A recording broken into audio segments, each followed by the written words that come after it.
Anyway, good afternoon, ladies and gentlemen. First, I'd like to acknowledge the traditional owners of the land, Cadigal clan, their leaders, past, present, and future. And particularly, it's very sad that Joe Lackenby can't be here this afternoon, or today. But thank her for the invitation to speak, and to John Harries for his immaculate organisation.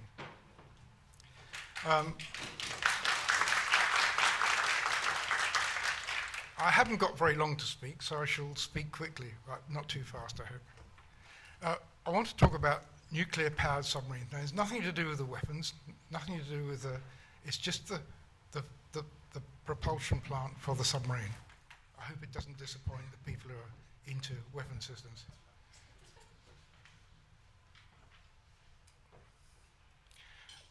As John said, I spent my time as an engineer officer at sea in nuclear submarines to start with.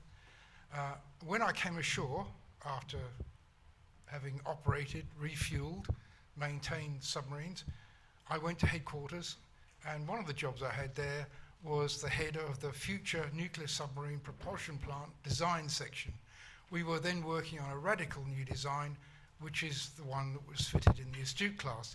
That's why I feel I've got a bit of knowledge about the Astute class. I'm afraid I don't about the HMS Virginia class, but to say that they were designed around about the same time, same concept of operations, same tasks to do, and would you believe it, they're very similar in many ways. What I say, I express opinions today, they're mine. Otherwise, the information I present is all in the public domain. I'm afraid there are no nuclear secrets or defense secrets. You may know that on the 15th, or may remember on the 15th of September last year, the AUKUS Alliance was announced. The President of the United States, the Prime Minister of UK and Prime Minister of Australia had agreed on an alliance. The first initiative, and it's only the first one, and the second one was announced yesterday, I think, is that Australia will be assisted in building 8 nuclear submarines by technology transfer. And the 2 classes of design are US, which is the USS Virginia, or the UK HMS Astute class. The project leader, Vice Admiral Mead, has until March next year to decide how the project is going to be run, and they're in the process of deciding it now.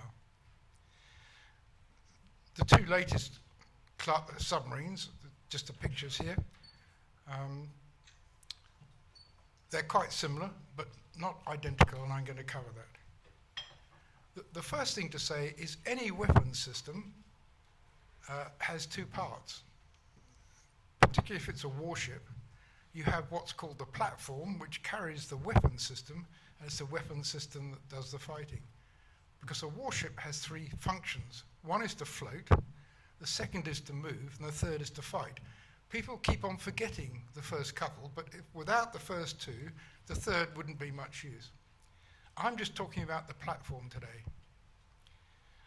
The most important thing about nuclear propulsion is it's independent of the air. I'll say a bit more about that later on. This means it's a proper submarine. It's not a submersible. You don't have to come back to the surface because that gives detection opportunities and limits your scope of operation. The second thing is nuclear power gives unlimited range. I mean unlimited. You can go on forever. The patrol lengths for the submarines are normally these days 90 days because of the amount of food carried on board, but more importantly, the endurance of the crew. With families, there are things like school holidays, which are important. You've got to get back for those occasionally, otherwise you get stick from mum. Or dad, if it's a mum. They have a high deployment speed, which means they're useful for operating in areas a long way from home.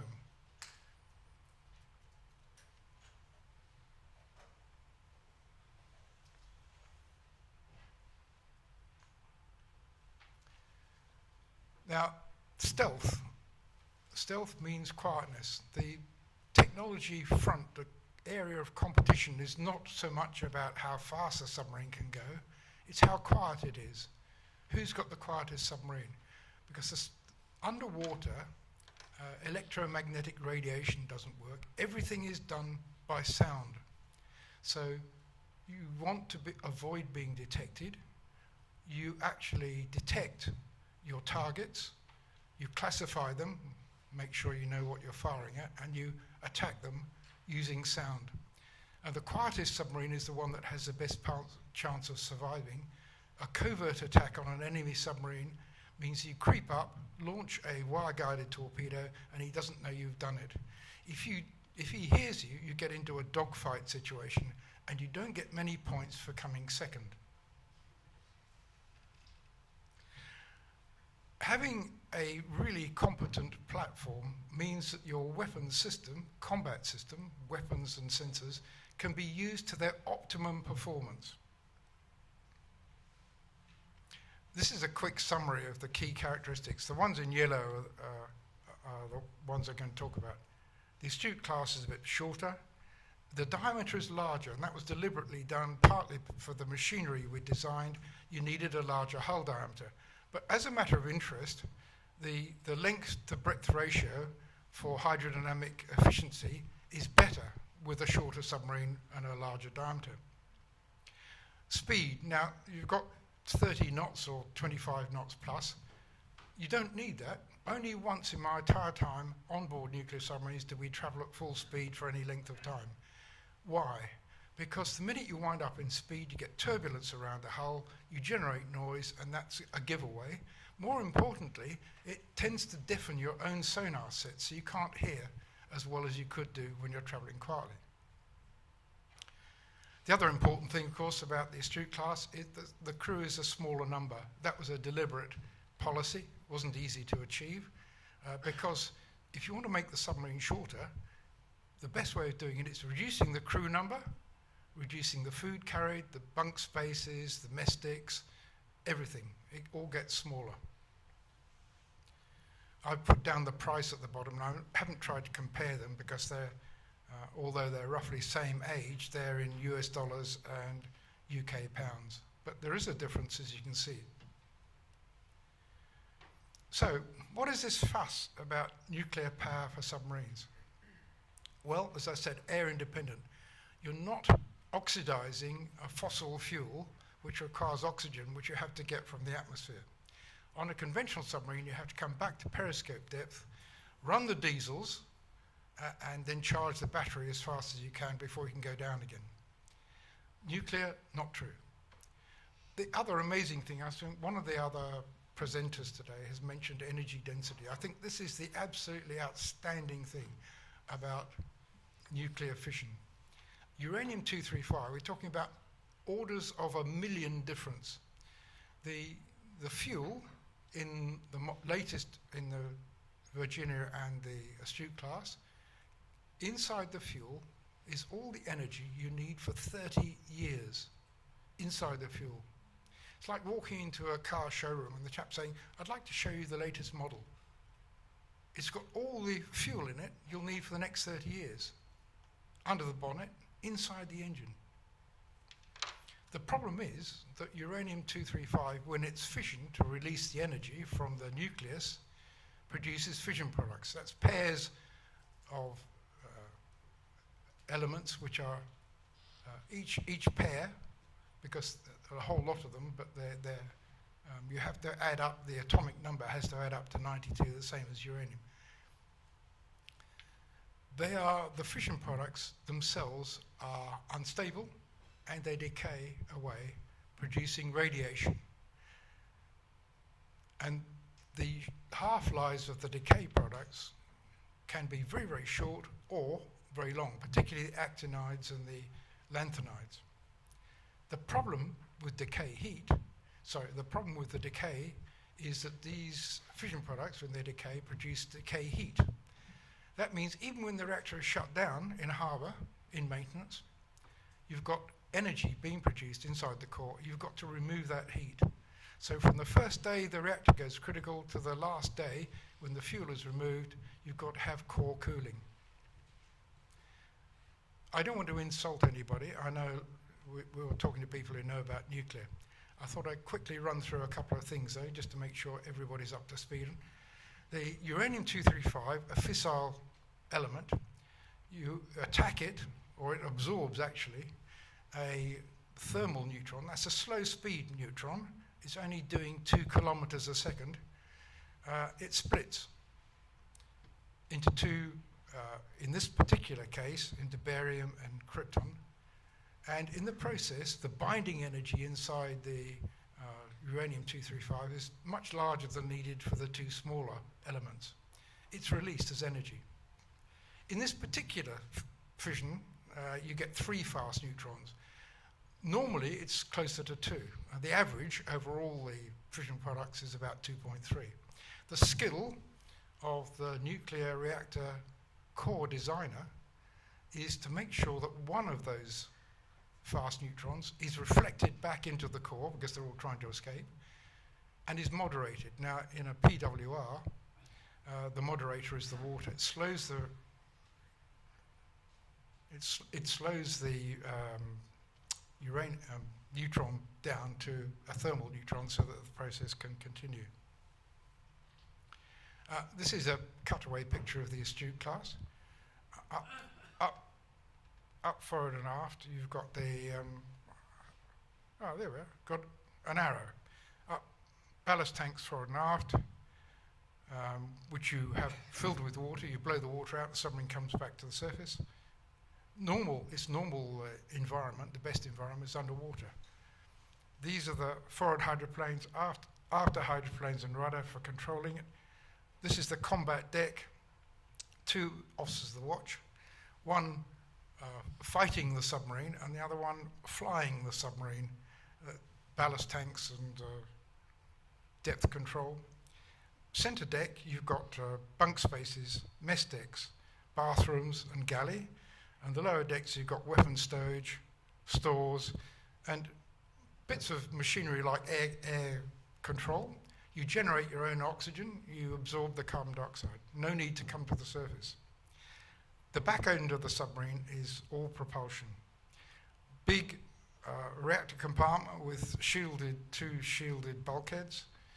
Everybody who works back after there is nuclear propulsion qualified. That means after they've gone through all their naval training, they've qualified as submariners, they then start nuclear training. And it's not a short process.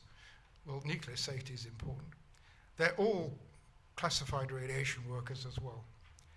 You've got a maneuvering room, engineer officer of the watch, controlling the plant. You've got switchboard, electronics, diesel generators, in case the reactor is shut down.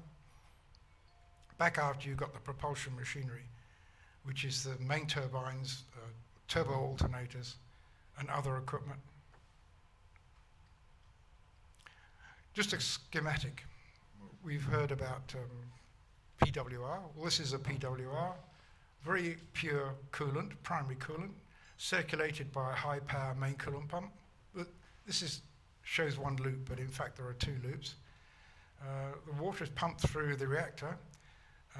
The energy from fission is released and the water carries it away. The water is stopped from boiling by being over-pressurized to make sure it doesn't boil, because a pressurized water doesn't work if the water boils. In fact, it's dangerous. The power level is controlled with control rods you push in and out to adjust the size of the cloud of neutrons, which determines the power. In the steam generator, the hot water boils secondary very pure water, steam out, water in, and electricity. So unmanned compartment, that's what it does. The main component of the propulsion plant back aft, the secondary machinery, is actually the main propulsion machinery package. Everything shown here basically is on it. There's one raft, one platform, the full width of the hull, which is a shock to protect the machinery from shock, the explosion nearby, but more importantly, as a noise isolator to stop machinery noise getting out to the sea. You've got 2 main turbines, double reduction gearing, and outboard of them are 2 turbo alternators. And sitting underneath the raft is the main condenser with seawater being pumped through it.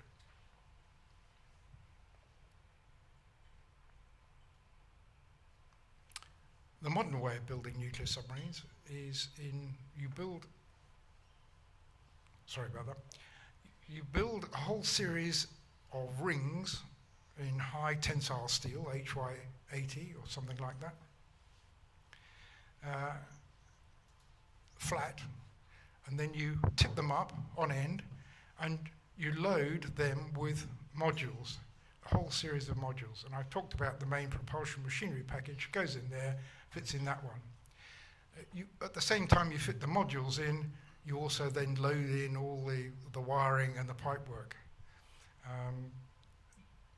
Producing the modules off-site means it's more efficient parallel working. When you've completed you've filled a ring with all the components it needs in there, you push it up to the one next to it and weld it up. This is the site that the nuclear submarines will be built on. It's where the Collins class was built, and they're going to have to make some changes to it, but they've recently bought the land. You probably heard that they've already bought some extra land there. Quite rightly, people are worried about nuclear safety. Are nuclear submarines safe? A mobile nuclear reactor, wow, and a power station. Well, the US and the RN operated nuclear submarines for 64 years. They have not had a single nuclear accident, nor the French, by the way. I tried to find some figures, but the best ones I could for the US Navy was they had accumulated 6,200 reactor years of operation since they started. And of course, the task of the Australian naval project will also be to uphold this nuclear safety record. And it'll be a bit of a step change because there's no nuclear civil power industry as there is in every other country which operates nuclear submarines. So, just to summarize, the nuclear submarines for Australia will be a major step up in military capability. Not only are they an eye-watering capability of in hostilities, but more importantly, stealth in peacetime. They can operate on the front doorstep of the opponent, gathering intelligence at long range. For the Australian industry, it means the creation of a submarine building facility, which will go on because once the first submarines have been built, you'll need to start building the second class. Also, like the car industry, where you build cars in an assembly plant, there is a big tail of companies, organizations that have to produce all the bits and pieces. And for this, it'll be the same for the nuclear submarine. A large number of companies are required to produce things to the highest quality, fully quality assured, right down to the nuts and bolts. And that will go on. And finally, I think the project to me is nationwide undertaking. It'll mean, because even the taxpayers are contributing, they're part of the project. When successfully completed, I think that the engineering in Australia will be able to hold up its hand and say, this is a historic achievement. It can stand alongside the Snowy Mountains or the Sydney Harbour Bridge. So thank you very much.